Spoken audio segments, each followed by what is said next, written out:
স্বামীর কাছে নির্যাতিত হওয়া একজন স্ত্রী জানে যে জীবনে অর্থের চেয়ে একজন ভালো স্বামী পাওয়া কতটা সৌভাগ্যের।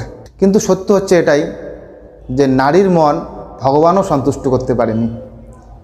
কিছু কিছু নারী এমন আছে, সে সময়ও চায়, সম্মানও চায়, অর্থও চায়, যত্নও চায়, আর ঋত্বিক রোশনের মতো পার্টনার যদি পায় তাহলে তো কোনো কথাই নেই।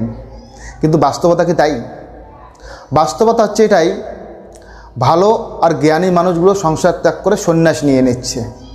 আর বিয়ে কারা করছে জানেন?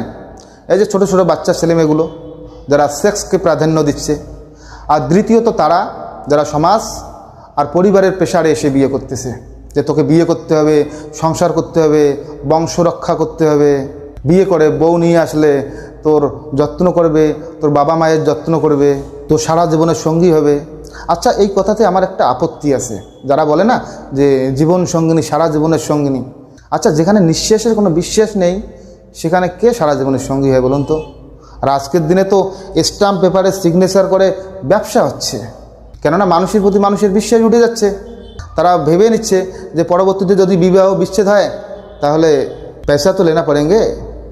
আর তৃতীয়ত তারা বিয়ে করতেছে যারা বিশাল অর্থ সম্পত্তির মালিক, আর সেই ঘরে একজন বাবা মা তার সন্তানকে বিক্রি করে দিচ্ছে।